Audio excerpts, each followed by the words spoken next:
Salam jumpa saudara dan saudariku terkasih dimanapun berada. Semoga kita semua dalam keadaan baik dan sehat. Dan semoga Tuhan yang maha baik selalu dan senantiasa menyertai kita.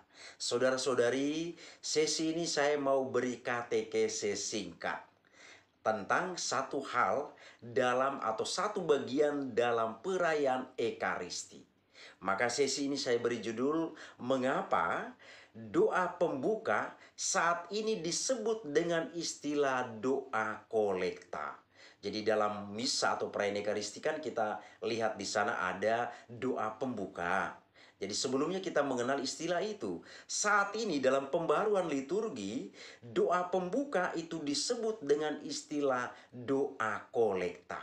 Doa kolekta. Nah, saudara-saudari terkasih, dalam liturgi gereja kita akan menemukan di sana begitu banyak istilah. Dan istilah-istilah ini kita selaku umat Katolik harus belajar untuk mengetahuinya. Jangan kita hanya menunggu tenaga pastoral untuk turun dan mengajari kita. Kita selaku umat juga kita perlu punya rasa ingin tahu, mau belajar tentang ajaran-ajaran dalam iman kita. Teristimewa yang kita bicarakan di sini adalah menyangkut perayaan Ekaristi. Saudara-saudari, Ekaristi itu adalah sumber dan puncak kehidupan umat beriman Katolik. Maka supaya kita itu enak mengikuti perayaan itu, kita itu senang, nyaman mengikuti perayaan itu, maka kita perlu belajar banyak hal tentang Ekaristi itu sendiri. Karena apa? Di dalamnya itu terkandung banyak sekali hal yang harus kita ketahui. Jadi seperti saya katakan tadi, jangan kita hanya menunggu tenaga pastoral turun untuk mengajari kita. Tapi umat juga punya antusias untuk belajar. Apalagi media-media saat ini, YouTube itu sudah banyak memberikan kemudahan. Demikian juga media-media tulisan yang lain itu akan menampilkan banyak ilmu, banyak pengetahuan yang bisa kita pelajari di sana. Nah, dalam perayaan Ekaristi ada banyak istilah yang akan kita temukan di sana. Jadi bukan satu atau dua istilah, tapi banyak.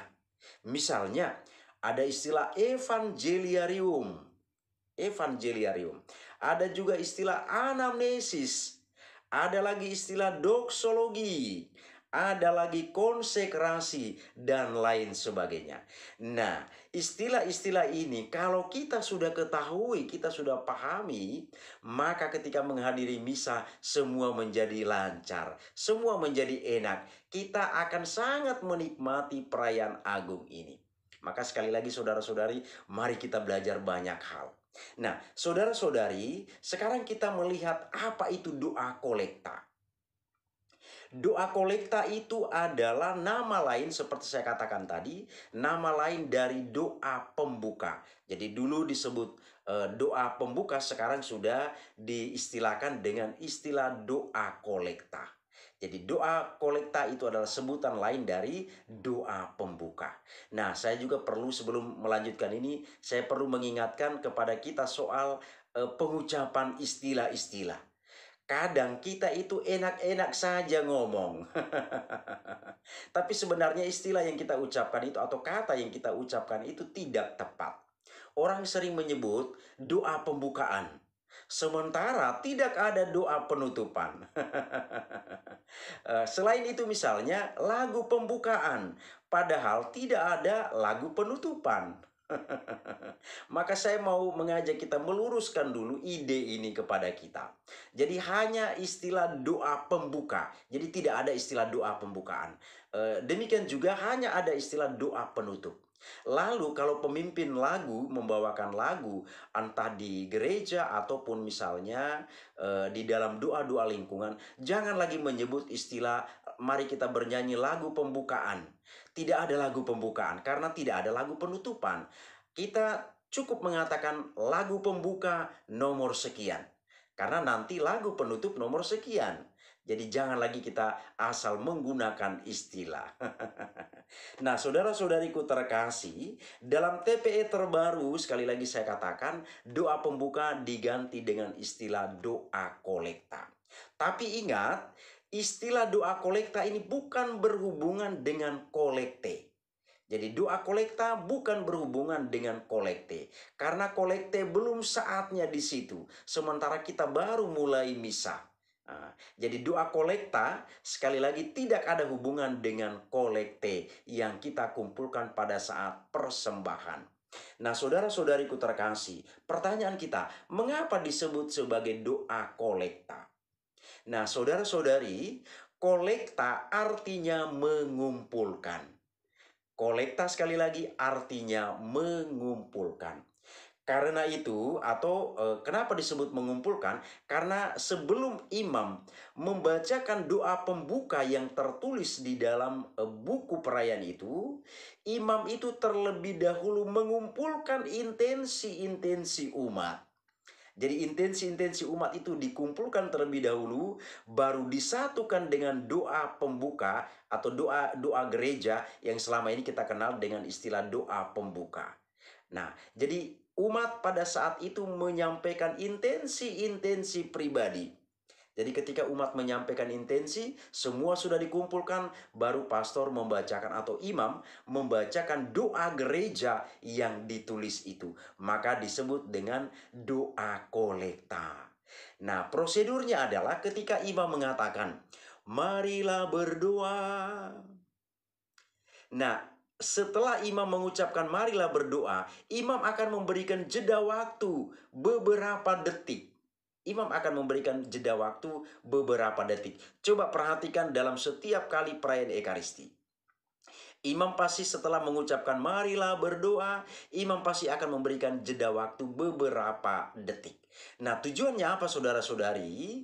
Supaya umat beriman yang hadir di dalam perayaan itu menyampaikan intensi-intensi pribadinya. Maka nanti imam akan menyatukannya dengan doa gereja yang sudah disiapkan di dalam buku perayaan itu.